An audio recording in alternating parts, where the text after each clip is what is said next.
Good morning, students.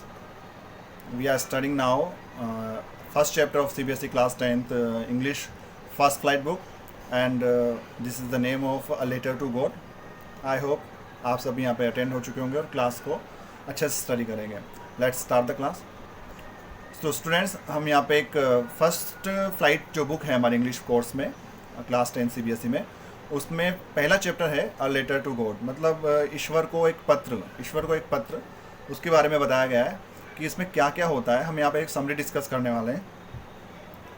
आपको मैं बताना चाहता हूँ कि इसमें एक पात्र है, एक स्टार है, एक व्यक्ति है, उसका नाम है लेंचो, जो कि पेशे से या प्रोफेशन से एक किसान है. उसके पास अपने खुद के खेत हैं, खेती करता है, बहुत अच्छी मेहनत करता है, यहाँ तक कि इतना भगवान में विश्वास करने वाला है. अच्छा सादा व्यक्ति है, बहुत ही साधारण है, सरल है, अच्छा व्यक्ति कह सकते हैं उसको हम. तो एक अच्छा इंसान है लेंचो, जो भगवान में बहुत विश्वास करता है. आप उसको ऐसा समझे, जो एक छोटी सी झोपड़ी में रहता था, और उस झोपड़ी में तो वो टीले पे बनी हुई थी, छोटे से टीले पे बनी हुई थी, जहाँ से वो आसपास में अपने जितने भी खेत हैं उन सबको नोटिस कर सकता था, आराम से देख सकता था, उसकी फसलों को देख सकता था. तो होता क्या है कि वो शाम को बाहर घर के बाहर खड़ा हुआ है, झोपड़ी के बाहर खड़ा हुआ है और अपने खेतों को देख रहा है. उसकी जो वाइफ है, पत्नी, वो खाना बना रही है. कुछ बच्चे हैं, जो बड़े बच्चे हैं, वो खेतों में काम कर रहे हैं और छोटे बच्चे बाहर खेल रहे हैं. तो वो अपनी पत्नी से डिस्कस करता है कि इस बार मुझे लगता है कि बहुत अच्छी बारिश होगी, और शायद इस बार अच्छी बारिश होने से हमारी अच्छी फसल भी होगी. तो उसकी पत्नी भी उसको ये मेंशन करती है कि I hope so, God willing so. हम बुक में पढ़ेंगे इसको कि भगवान ने चाहा तो ऐसा ही होगा. तो इतना कहकर वो ये कह के कि डिनर इज़ रेडी, डिनर तैयार है, इतना कह के वो अंदर झोपड़ी में चली जाती है. एंड लेंचो बाहर ही रहता है. तो जिस प्रकार लेंचो ने जो उम्मीद लगा रखी थी कि इस साल अच्छी बारिश होगी, होता भी वैसा ही है. एंड वो थोड़ी देर बाहर खड़ा रहता है तो अचानक हवा का तेज हवाएं आती है, नॉर्थ ईस्ट साइड से अच्छी हवाएं आने लगती है, और हवाओं के साथ साथ एक बादल भी बनते हैं, और थोड़ा थोड़ा पानी, एक बरसात के पानी या बरसात के रूप में उसके वहाँ पे गिरना स्टार्ट हो जाता है, जिसे देख करके लेंचो काफ़ी खुश होता है. जिस प्रकार वहाँ पे बरसात की बूंदें हो रही थी, तो लेंचो काफ़ी खुश हो रहा था. बच्चे भी जो खेल रहे थे बाहर, वो भी काफ़ी खुश हो रहे थे, क्योंकि जो उम्मीद लगा रखी थी लेंचो ने कि अच्छी बारिश होगी तो अच्छी फसल होगी, और अच्छी फसल होगी तो हम जो हमारा जो कर्जा वगैरह है या जो पैसे आएंगे, हमारा काफ़ी कुछ हेल्प होगा. तो लेंचो उस चीज़ से काफ़ी होपफुल था, एंड यूँ कह सकते हैं कि काफ़ी खुश भी नज़र आ रहा था. लेकिन सडनली होता क्या है कि जैसे बारिश हो रही थी, तो बारिश ने तेज़ मूसलाधार बारिश होने लगी. साथ ही बारिश के साथ साथ अब क्या होने लगा, अचानक हेल स्टॉर्म होने लगा, बर्फ़ के ओले पड़ना स्टार्ट हो गया. और ये जो चीज़ थी वो लेंचो के लिए काफ़ी कष्टदायक होने वाली थी, क्योंकि आप जानते हैं कि अगर बरसात या खड़ी फसल में या फसल में, मक्की की फसल थी, फसल में अगर ओले गिरने लग जाएं, तो वो पूरी की पूरी फसल क्या हो जाती है, डिस्ट्रॉय हो जाती है. तो आप लोग ये अपन उसमें चीज़ में समझेंगे कि पूरी की पूरी जो फसल थी वो डिस्ट्रॉय होने वाली थी, क्योंकि वहाँ बरसात की जगह अब क्या होने वाला था, हेल स्टॉर्म होने वाला था. और वो सडनली स्टार्ट भी हो गया, बर्फ़ के ओले वहाँ पर गिरना शुरू हो गया. देन हम यूँ समझेंगे उस चीज़ को कि जो छोटे बच्चे थे, उनको तो पता नहीं था कि क्या नुकसान होगा क्या नहीं होगा, लेकिन उनके लिए तो वो जो ओले पड़ रहे थे वो फ्रोज़न पर्ल्स के अकॉर्डिंग वो समझ रहे थे कि आकाश से कुछ सुनहरे मोती हमारे खेतों में गिर रहे हैं. लेकिन सबसे ज़्यादा दुख जब पता चल रहा था लेंचो को था कि ये सब जो भी गिर रहे हैं, ये निश्चित रूप से मेरी फसल को क्या कर देंगे, डिस्ट्रॉय कर देंगे. और हुआ भी ऐसा. 1 घंटे तक जो हेल स्टॉर्म हुआ, कम से कम यूँ माने आप कि पूरी की पूरी जो उसकी फसल थी वो क्या हो गई थी, अब डिस्ट्रॉय हो गई थी. एंड जब वो पूरी फसल डिस्ट्रॉय हो गई, तो पेड़ों पर एक भी पत्ता नहीं बचा. यहाँ तक कि उसकी पूरी जो मक्के की फसल थी पूरी की पूरी ख़राब हो गई थी, और वो उसको काफ़ी नुकसान हो गया था. आप इस प्रकार से समझेंगे कि अब लेंचो जो था वो काफ़ी दुखी होने वाला था. होता क्या है, अब वो काफ़ी निराश हो गया था कि अब क्या करें, कैसे कमाएं, कैसे बच्चों को खाना खिलाएं, अगले साल कैसे वापस फसल बोएगा, और उसके पास बिल्कुल भी पैसे नहीं है. तो काफ़ी दुखी हो गया था वो, और काफ़ी दुखी तो उसने दुखी या उदासी भरे गम में ही उसने पूरी अपनी रात को गुजारा. सडनली उसमें एक बात थी, इसमें क्वालिटी थी कि वो अपने भगवान पे काफ़ी विश्वास रखता था. जैसे कि आज के जो लोग होते हैं वो भी अपने भगवान पे काफ़ी विश्वास रखते हैं, तो वो अपने भगवान पे काफ़ी विश्वास रखता था. तो उसने अगले दिन जब वो उठा, तो उसने एक ही काम किया कि वो उठा और एक कागज़ लिया और उसमें उसने एक पत्र लिखना शुरू कर दिया। अब आप सोच रहे होंगे पत्र में क्या, पत्र किसको लिख रहा है, क्यों लिख रहा है? तो उसने, मैंने आपको पहले बताया स्टार्टिंग में कि वो भगवान पे बहुत विश्वास रखता था। तो उसने क्या किया, a letter to God, God को लेटर उसमें लिखना स्टार्ट कर दिया। और उसमें सब कुछ लिखा उसने कि ऐसे मेरी फसल भी डिस्ट्रॉय हो गई है और मुझे तो आप पैसे भिजवाएं, मुझे 100 पीसोस भिजवाएं। पीसो जो वर्ड है वो यूँ समझे कि लेटिन जो कंट्रीज़ होते हैं तो वहाँ की एक मुद्रा होती है, करेंसी होती है पीसोस, जो सेंट के उसमें सेंट होते हैं, इसको आप समझ लेंगे, लेकिन पीसोस ध्यान रखें। तो उसने लेटर में जो गॉड को जो लेटर लिखा है उसमें उसने 100 पीसोस की डिमांड की है।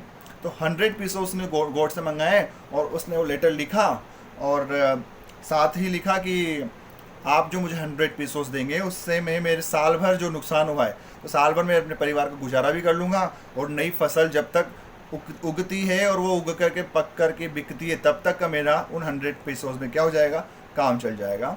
तो उसने गॉड से 100 पीसोस मंगवाए। अब यहाँ पे क्या होता है स्टूडेंट्स की, जो उसने पीसोस मंगाया तो उसने लेटर को लिखा, लेटर को लिफाफे में पैक किया और उसको चिपकाया, एंड चिपकाने के बाद उसने उसको फोल्ड करके डाकघर में उसको डालने के लिए चला गया, डाल दिया। अब वहाँ पे उसने डाकिया ने उसको रिसीव किया और डाकिया ने जब उसको लेटर को लिया तो उसमें लेटर में लिखा हुआ था टू गॉड, मतलब भगवान के लिए लेटर है। तो डाकिये को पहले तो मुस्कुराहट आई कि बिल्कुल एक ऐसी चीज़ कि ये कैसे पॉसिबल हो रही है। तो डाकिये को एक मजाक लगा कि कोई किसी पागल वागल ने ये लेटर लिखा है, तो वो सीधा उस लेटर को लेकर के डाकघर पोस्ट मास्टर साहब के पास चला गया। तो पोस्ट मास्टर साहब ने जब लेटर देखा तो पोस्ट मास्टर साहब को भी मजाक ही लगा। यहाँ पे एक बात और हम समझेंगे कि जो पोस्ट मास्टर जो था वो काफ़ी अच्छा, काफ़ी नेक दिल इंसान था, काफ़ी व्यवहारिक था, मदद करने वाला था। तो उसने देखा कि ऐसा भी कोई लेटर हो सकता है, तो उसको भी अच्छा हंसी आई, मजाक लगा।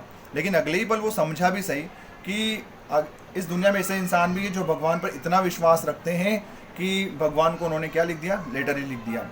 तो जब उसने लेटर खोल करके देखा तो उसमें साफ साफ लिखा हुआ था कि 100 पीसों की डिमांड की गई है, इस प्रकार से फसल नष्ट हो गई है। तो पोस्ट मास्टर मैंने अच्छा इंसान था तो उसने क्या किया, उसने ये सोच करके कि लेंचो का भगवान के ऊपर विश्वास बना रहे, इतना विश्वास करता तो वो विश्वास बना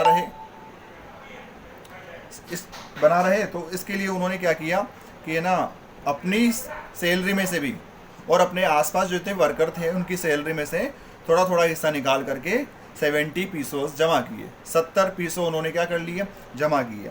अब वो 100 तो हो नहीं रहे थे, लेकिन 70 पीसो वो जमा कर चुके थे और उन्होंने 70 पीसोस को एक लिफाफे में रखा और उसको चिपका करके रख दिया। अब अगले दिन क्या होता है, जो लेंचो था वो वापस डाकघर आता है और कहता है कि मेरे लेटर का कोई रिप्लाई आया। तो पोस्ट मास्टर साहब ने कहा कि हाँ आया है, और उन्होंने वो जो लेटर था ना वो लेंचो को वापस दे दिया। लेंचो ने जब ये बोला, ये देखा कि इस लिफाफे खोल के लिफाफा देखा, लिफाफा देखने के बाद उसने देखा कि इसमें तो सिर्फ 70 पीसो ही है। तो उसको बहुत गुस्सा आया। उसने कहा कि भगवान मैंने तो आपसे 100 पीसोस मांगे थे, आपने मुझे 70 पीसोस क्यों दिए। एंड उसको बहुत दुख भी हुआ, लेकिन फिर भी उसको खुशी भी हुई कि हाँ चलो 70 पीसोस तो भगवान ने मुझे भिजवाए। एक बात मैं यहाँ पे अंडरस्टैंड करना चाहूँगा स्टूडेंट्स की इतना कुछ हो रहा था कि उसने पैसे लेटर भी लिखा एंड पैसे भी 70 पीसोस भी उसने देखे कि हाँ 70 पीसोस भी आए। तो उसको बिल्कुल भी आश्चर्य नहीं हुआ कि ऐसा कैसे हो गया। क्यों नहीं हुआ, बिकॉज वो बिल्कुल फॉर्मल वे में काम कर रहा था। उसको कोई बड़ी चीज़ नहीं लग रही थी, कोई बड़ी दिक्कत नहीं लग रही थी। उसको तो बस ये था कि मैं बिल्कुल सही कर रहा हूँ और भगवान ज़रूर मेरा रिप्लाई करेगा। उसके अकॉर्डिंग वो 70 पीसोस देख करके भड़क गया था, बिकॉज उसको 100 पीसोस की आवश्यकता थी। अब जब 100 पीसोस नहीं आए, 70 पीसोस आए, तो उसने क्या किया, डिसाइड उसने एक लेटर और लिखने की सोची। उसने दोबारा लेटर लिखा, उस पर लिखा कि भगवान आपने 70 पीसो ही भिजवाए हैं और मुझे 30 पीसोस जो हैं वो मुझे वापस क्या करें, मुझे रिफ़ंड करें, मुझे और भिजवाएं क्योंकि मुझे बहुत ज़्यादा आवश्यकता है। और साथ ही उसने एक बात और ऐड करी है यहाँ पे, आप इसको लाइन को समझेंगे क्योंकि ये जो लाइन्स है, लास्ट की लाइन्स जो है ये काफ़ी इंपॉर्टेंस रखती है कि वो क्या बोलना चाहता था। उसने लास्ट में बोला कि आप जो अगर पैसे भिजवा रहे, जो रेस्ट पैसे जो मुझे भिजवाएंगे शेष बचे हुए, वो डायरेक्ट मुझे भिजवाना, ना कि पोस्ट या डाकिए के थ्रू भिजवाना या इस पोस्ट ऑफिस के थ्रू भिजवाना। क्यों? क्योंकि पोस्ट ऑफिस के जितने भी वर्कर हैं ना, वो तो ठग बैठे हुए हैं, मतलब बिल्कुल लूटने वाले हैं, क्रुक्स हैं, वो क्रुक्स हैं। मतलब वो ये कहना चाहता है कि जो पोस्ट ऑफिस में जितने भी वर्कर काम कर रहे हैं वो बिल्कुल क्रुक हैं, दुष्ट लोग हैं। और आप अगर रेस्ट पैसे मुझे भिजवाओगे तो डायरेक्ट मुझे भिजवा देना, पोस्ट ऑफिस के थ्रू मत भिजवाना। तो ये एक लास्ट की जो कुछ वर्ड्स है वो एक मजाक टाइप फील होती है कि हाँ, पोस्ट मास्टर साहब ने इतना अच्छा वर्क किया, लेकिन फिर भी लेंचो की जो सोच थी लेंचो के लिए वो क्रुक्स साबित हुए, ठग साबित हुए।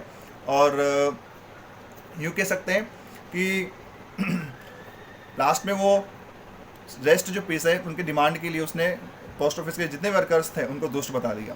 तो स्टूडेंट्स, ये एक हमने आज एक चैप्टर समझा है, अंडरस्टैंड किया है। आप लोग भी, मैं उम्मीद करता हूँ कि आप लोगों ने इसको बहुत अच्छे से समझा होगा। जब हम इसको क्लासेस में देखेंगे तो अच्छे से रीड करेंगे, स्टडी करेंगे। एंड ये जो पूरा हमने समझा है, इसको ऐसे समझें आप कि एक पत्र लिखा है लेंचो एक नामक एक फार्मर ने, जो कि बहुत ही ज़्यादा इंटेलिजेंट था, बहुत ज़्यादा होशियार, मेहनती था और भगवान का इतना विश्वासी था कि उसने भगवान को लेटर लिखा बिना कोई हेजिटेशन के, बिना कोई संकोच के, और एक कॉन्फिडेंस के साथ कि मैं जो कर रहा हूँ बिल्कुल सही कर रहा हूँ, और मेरा इसका जरूर कोई रिप्लाई आया। Thank you so much.